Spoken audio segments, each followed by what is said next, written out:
First, we'd like to say that our thoughts and prayers are with the people on the Mississippi, the Louisiana, and the Texas coast fighting the hurricanes. We know the last couple of years we've had some real tragic moments, and our staff and our team would like to ask everybody to just take a moment to put those families in their prayers, because football is really important to us, and it's an important game, but it's not as important as people's lives, and even as it turns this way. We also want to keep our prayers for our players' family on the coast and in the Houston, Galveston area, because you never know. I lived in New Orleans, I lived in Baton Rouge, and you never know where those things are going to hit. We felt like we had a really good opener. It was interesting as we look back to see if it was our best opener. We had a 65-0 opener against North Texas, but they weren't as good a team, and they didn't throw the ball as well as Florida Atlantic. So in looking back, we thought it was a great opener for us because we won the game against a team that threw it really well and was good at quarterback and wide receiver.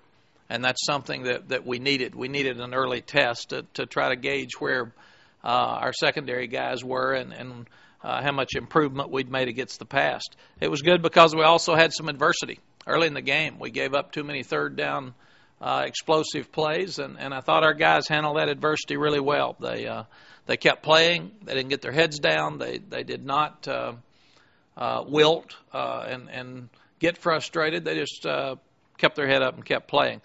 We did not have turnovers. We had very few penalties, and we really forced four. We forced the fumble. We forced the interception. We blocked a punt, which was great because we didn't block one last year, and it sent a message to people that are going to have to work against the Dwayne Aquina 49 blocks here since 2000. And at the same time, we had a fourth down stop, which we call a turnover because it does change field position, and all four of those turnovers led to points. So we got 28 points in those situations. I thought the guys played for 60 minutes with energy and toughness, and that's something that was really, really important to us. We had a little lapse right before the half, which we didn't like, where we gave up a quick touchdown and then had a 3-and-out on offense, and that's something we can't do. But we did feel like the second half was a really complete second half. The guys played hard and played well, and we were excited about it. 18 guys played in their first ball game. So we've got a really young football team, and that bodes good for the future. It was funny, and I asked the players yesterday about the comments from Coach Snellenberger and what affected them the most. They felt like the comments that came out of Florida Atlantic that bothered them the most was that somebody said better high school football is played in Florida than Texas. It wasn't about whether they were tough enough. So they were defending their high school football programs in Texas, which is why high school football in this state is so important.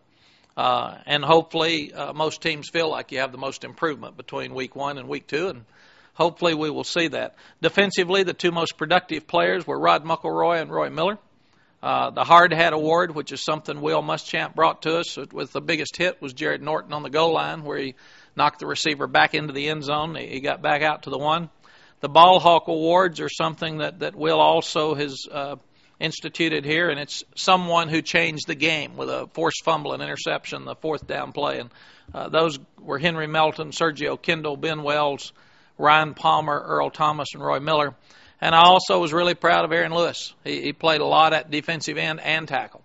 And with Lamar not playing in this ball game this week, Aaron will step into his position and play defensive tackle. And what we always try to do when we have an incident with a young man is try to do what's best for the team and do what's best for the young man to learn not to do it again when he makes a poor decision. And that's all you can do. We had 104 of them that did right, one that did wrong. And what we will do is I'll continue to look at that, and at the appropriate time, if there's any other disciplinary action, I'll address it at that time. But our policy has been to treat each one of these individually, but also at the same time make a decision. If it was a distraction, he was out late, and there was an incident with the police, then he doesn't play this week, and that decision's been made. The concerns on defense we had again were the explosives on third down and the easy touchdown right before the half. Offensively, 8 out of 8 in the red zone and no turnovers. So that was a great start for them. The offensive line played really well. There were no sacks. But the Boss Hog Award went to, which is the best offensive performance of a lineman, was Adam Ulatowski. Colt and Vince are the only two quarterbacks in Texas history more than once to have passed for over 200 yards and rushed for over 100 yards. So that's really, really impressive, and we were pleased that Colt took care of the ball, but also that he had 100-plus yards rushing, and that can really, really help us in our offense. Blaine Irby had 9 knockdowns along with his catches. The running backs played really well. They ran hard, but they had good ball security, and it was obvious that John Childs has improved his passing, and as we said, the team played hard for 60 minutes. In the kicking game, we did really well with our punt block. Obviously, we did well with the field goals and extra points. We did not do very well covering kickoffs or returning them, so that's a real issue for us. But we feel like that there will be a lot of excitement this week out in El Paso. It's like the TCU game last year, because there's anytime you're playing a Texas school, you got a lot of guys that know each other. It may even be an off-campus site in this state like the Alamo Bowl with that environment, because they're talking about it being the best environment and maybe that school's history. I know all the tickets are sold. It's 580 miles away and in the same state, so that's a little bit unique, and we've got to get our guys excited about going. Mike Price is a really good friend. I've known him for a long time. They weren't pleased with their opener at Buffalo, so they'll be pumped and be stirred up and ready to go, and we've got to match the energy this weekend that we had last weekend. Questions? Coach, what do you see from UTEP? You saw from the film. We know in the past they pass like crazy. You expect that again? They do. Mike's always done a great job of having a one-back system where they can run the zone play, run draws and screens, but throw the ball downfield, and they will continue to do that. Their punter averaged 48 yards a punt. They did a great job in their kicking game. I think it's the best they've had from seeing Mike's comments. But also their defensive coordinator came from New Mexico. He's very multiple, so they're going to line up and just blitz from everywhere and play man coverage. And it caught them a couple of times last week against Buffalo, but they're going to be all over the place. So we're going to have to really have a good week of trying to figure out where they are and how to block them. What do you remember about your last trip to El Paso? What's the number one thing? Number one thing is we had a 10-point lead with 9 minutes and 10 seconds left to go, and after that we put Priest Holmes in the Hall of Honor. And I'm really proud of Priest now. I'm glad we did that. The first picture I saw when I walked in Moncrief Newhouse was him diving over the North Carolina defense and scoring. So I didn't know whether that was good or bad at that time. Now I know it's good, so that was it. Coach, you talk so much about how young this team is, but you had guys like Irby and Gideon and Johnson all scoring, all making big plays. Will you just talk about their performance? Yes, we've talked to this team about one of the things we told the young secondary guys. Dre Bly made All-American for us as a freshman. So he had 16 interceptions, so let's don't use that as an excuse. You can play good if you're young, and especially a guy like Blake who was here for spring practice. It's different than the old freshman days 4 or 5 years ago where a guy wouldn't get here till August, because that's a hard transition. But when you go through an off-season program, spring practice, you go through summer work, and then two-a-days, you're much more prepared to play as a freshman than any time in the past. So we were really, really proud of those guys. There were some mistakes early. There's no question about that. We had some alignment mistakes. When you give up 3 long plays on third down, when you're going to get off the field with a 3 and out, you can't do that and continue to win. But I did think that they adjusted better in the third quarter and played a great second half. I always consider this being first game and being nervous. Probably were you impressed with how they handled it? I really was. They probably, if they were honest, some of them hyperventilated, and some of them were saying, "What am I doing?" And I do think that Rusty Smith and Gent were as advertised. They're really good players. Tight end could really run and catch, so they threw the ball well. We did not have a sack, but we had 9 hits on the quarterback and 13 pressures, and they didn't have a sack. It's hard to sack guys anymore unless you just absolutely are so much better than the other team that you just run by and grab the quarterback before he can throw it. But we felt like that we pressured enough as the game went on that we helped as well.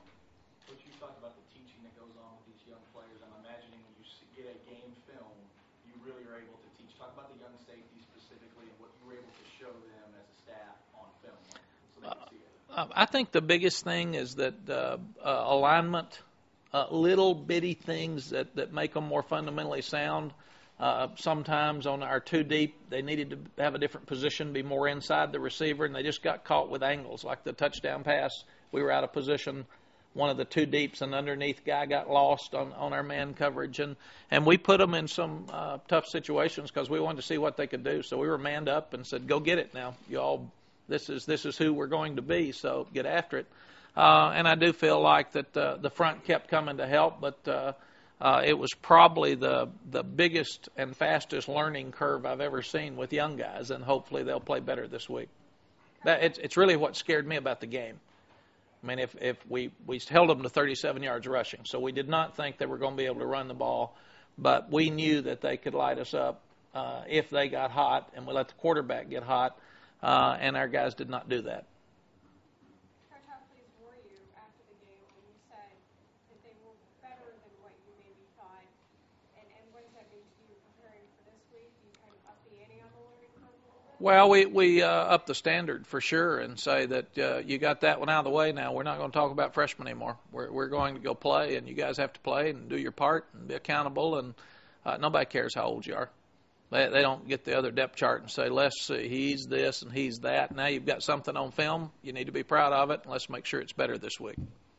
How do you keep the guys grounded if they look and see what they did this week and then they see what UTEP did, especially young guys that might get kind of caught up? Well, your older guys have to help you. We discussed that in the dressing room after the game and said that everybody talking about how many concerns we had going into the game. Now everybody's going to talk about how good you played, and you got to know that it's somewhere in between. We didn't play as good at times as we needed to, and we're not going to play Florida Atlantic every week. We'll play better teams than that.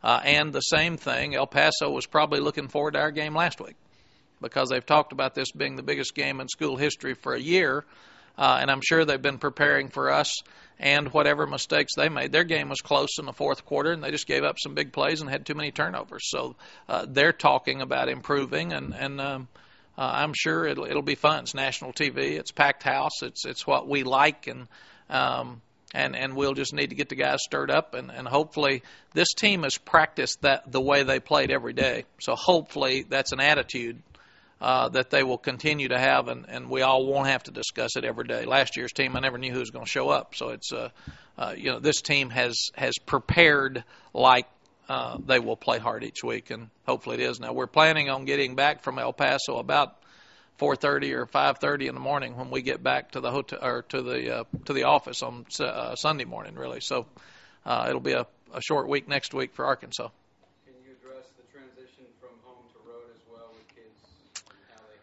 Well, it's the other thing, and obviously 18 of those have never made a road trip, so because they have not played very much yet. But we've done well on the road, and what we will do is we're looking at our plans. We were concerned about the hurricane coming into Houston and what that would even mean to our planes because some of them come out of Houston, obviously. But we really feel like that the concern for us is playing that late. That game will start at 9:15 here. So it's a long day for young players, all day to sit and watch other games, and you don't want them to be drained emotionally all day. So we're really looking at what routine changes we might need to make. I go back to Stanford a few years ago where the game was over at 1:15 at night, and we didn't play well. And I just thought we looked drained. And the guys were talking about, gosh, it seems like forever, Coach. We're sitting here, it's 9 o'clock. And so they're fully aware of that, and this game will be like that when it'll start at 9:15 their time, and we just have to make sure that they're ready to play at 9:15 and not 3:15. Did you ever think about the old spike backs fly the same day? We did, and it's really, really dangerous with a plane that might mess up. You get a delay because of weather, because we're not sure about weather this time of the year, and even with TV, it's worse because they really don't want you to fly on the same day. But it's something that we've thought about, and I think Spike's the only one I've ever heard that's ever done it. Tennessee did it a couple of years ago because they had to with Katrina, I think, to play LSU. But it's a thought. I wish we could do it. It's just it's one that leaves some questions to be answered if something messed up. Coach, have you had a chance to look at the running game on film yet, and is it acceptable that Colt leads the team in rushing?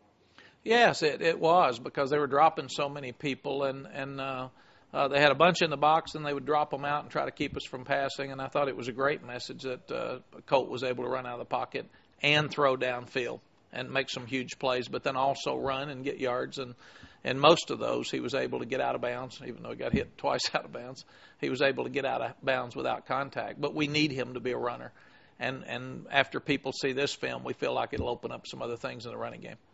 Coach, can you talk about that just a bit, about how Colt's able to extend plays by rolling out? He's so comfortable doing that when he's looking downfield, all the receivers get these big wide eyes and like everybody go deep. It's kind of like sandlot football. Well, they really have come together with a scramble drill and how it does affect people. What I thought when Vince got really good, he would start toward the line of scrimmage. They would all come up to stop him, and he'd throw it over their head. And if they stayed back, he'd run by them. And that's about what Colt did the other night. It was, come on up. If you don't, I'm running. If you do, I'm going to hit somebody behind you. And to me, that's it is a running back in the backfield. It's an extra threat back there rather than having a quarterback that just stands back there and cannot make some plays with his feet. So I thought it was a huge benefit for us the other night. Coach, you had mentioned a couple of awards that you give to the team, and we've got some really cool names. But in addition to that, how important is it to, outside of the game, have that award for the players, and how does that motivate them? Well, you in front of your team, you want them all to be accountable. And it's a real thin line of balance there because you talk constantly about team and playing together as one, and then you start singling out a guy. So what we do feel like, it's easy to sing out a guy that has the biggest hit. There were a lot of big hits during the game. Blake Gideon was in that group when you looked at his play on the tight end on the screen or the receiver. But really and truly, you want to reward production, and you want them all to want to be that guy. And at the other time, you don't want to just single out an individual player. You'd like to sing out groups. It's hard to say who's the player of the game because when you pick a player of the game, if it was a quarterback or a running back, which it usually is, that means a lot of offensive linemen played well to get him there. If it's a linebacker, that means a lot of guys up front did that. So we have a production system, and it's very easy to see who was most productive just based on what we feel like is important. Coach, talk about Blake Gideon a little bit. That play you brought up with the screen, he ran by 3 offensive linemen that were set up to block him. He's a fish. He's brand new. Talk about him a little bit. Blake's a very savvy player. He's a guy that, as we've said, and it's an overused term probably with a coach's child, but he's been in a lot of gyms and his whole life, and he's been in a lot of film rooms. And that play was a play that is why shows the reason that he's playing. He felt the play, he saw the play, and then had enough athletic ability to run by the guys and make the big hit. And if a guy doesn't have instincts, he could stand back there, get lost in the fakes over to the right and all the other receivers over to the right and just lose the receiver that he was going back to. But how tough and a guy that's really savvy out on the field, and a lot of that credit needs to go back to his dad for all those days he saw him in the film room. Coach, last week obviously you were looking to solidify some things on the depth chart. It seems like this week some things have been solidified. For you, though, is it a one-week thing? Are you still looking for guys that could have a couple bad practices and slip, or have they really solidified themselves for a few games? Now, one thing we learned last year is we're going day to day, and that's why a depth chart's hard for us. There was a lot of conversation last week, either or. We didn't know how some guys were going to play. We knew how they'd practice, so we thought we would keep that competition going, and the guys know whatever's released today is about today, period. I mean, it's not about tomorrow. We'll change them out on the field if we need to, and the guys know that. And what we've got to do, we still feel like one of the best assets we have is our depth, and that's what we've got to keep alive with them is competition, to make sure that we can play at least 2 at every position. And the other night we played a whole lot of guys, but on a hot day, you're going to need those guys, and especially with big guys rushing the passer. I mean, that's where big guys get tired faster than the thinner guys because they're carrying less weight, obviously, and the thin guys can run forever. But we feel like that depth is a key for us.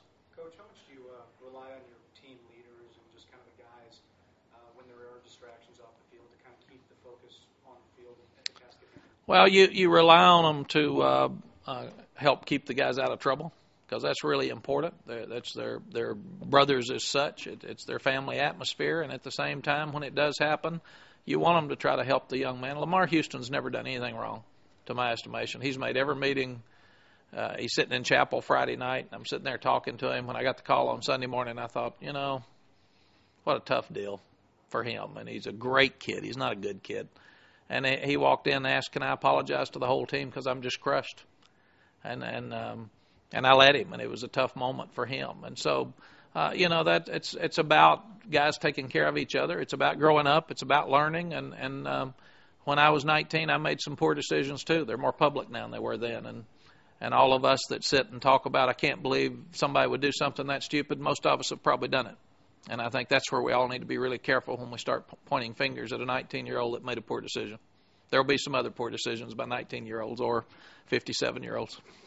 Back that Sun Bowl back in '94, you said before that kind of changed your coaching philosophy, leaning more toward defense and the importance of defense. We felt like that we were too bland that day and allowed Texas to run the ball at the end of the game, and we didn't make any adjustments to stop it. So actually getting on the plane after the game, I walked over to Carl Torbush, who was our defensive coordinator at that time, and said, we're going to Nebraska, we're going to the Carolina Panthers when we get home, because we're not going to stand there and let somebody run a counter play and not put pressure on the guy to stop it and make them do something else.